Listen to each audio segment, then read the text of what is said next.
Oh, I gotta tell you, one of the sickest feelings that I get as a clinician is when I'm doing my workup with a client and you start to see it, and the person's a young person and they're showing signs of Parkinson's. Right now, they don't have Parkinson's; they're years away from Parkinson's, but some of the early indications are there. And understanding, first of all, that you're seeing it, but then also feeling that excitement in that, although you can't prove prevention, it's an excellent opportunity to make changes to outlive it. All right. And so I'm getting ready for a conference this evening. I'm presenting in Santa Clara, renewing the aging brain, and waiting for my iPad to update here. So I've learned the hard way that these devices have a cool way of updating at the worst possible time. So just kind of waiting for that to happen. I wanted to make this video.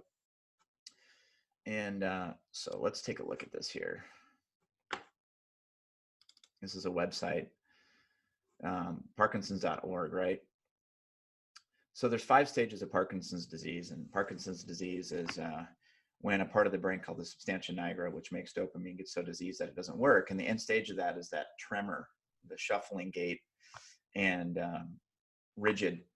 extreme rigidity. And it takes usually several decades to develop.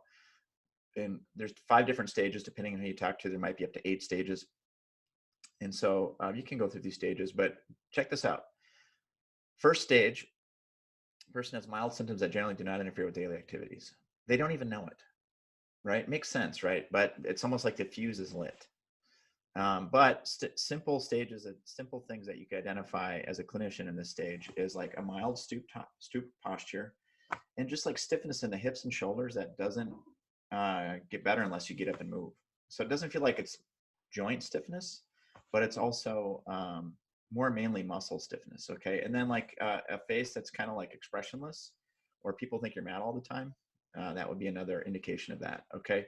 So you can go through these symptoms on your own here, but basically the thing I want to point out, there's different rating scales and all this stuff, but check this out. One of the theories of Parkinson's disease progression. Okay. The current theory that is that the earliest signs of Parkinson's are found in the enteric nervous system, the medulla and the olfactory bulb. Okay. What does this mean?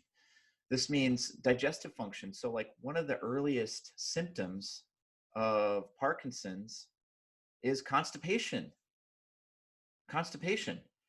And so initially there's constipation, and then there's like, so it can progress to like normal, and then it goes into diarrhea, and then it just stops.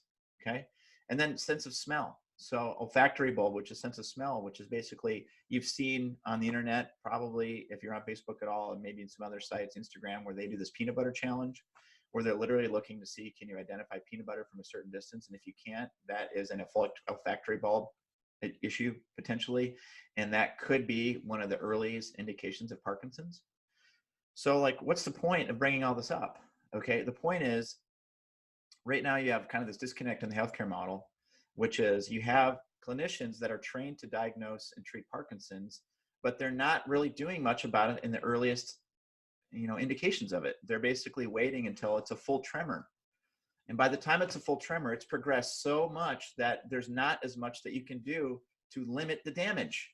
Okay. But then you have people that are totally trained in things that in the literature have been shown to help neurodegenerative processes, and Parkinson's falls under the blanket of that, which are things like nutrition, exercise, supplements. Okay. These things have been shown to help reduce the progression of neurodegenerative diseases. And the people that are trained in dealing with these particular modalities are not comfortable during a neuro exam. So that person may walk in with a stoop posture or constipation, and they may get treated for low back tightness, and they may get treated for constipation with like magnesium or some sort of like bowel cleanse, but that person isn't actually looking at the brain. So now this person has this progression of autoimmune potentially or neurodegenerative process that diffuses lit, and basically there's really no opportunity for them unless they connect with a practitioner that will feel confident doing the exam, understanding the early signs, and then guiding them through principles that are specific to them that will help them outlive this progression. So anyway, a little bit about Parkinson's, a little bit about neurodegeneration, a little bit about a philosophy of taking it a step further and not waiting until something gets to the end stage before we decide to intervene. Okay, so anyway, just a little bit about that, and I hope you're having a great day, and we'll catch you later on. Cheers.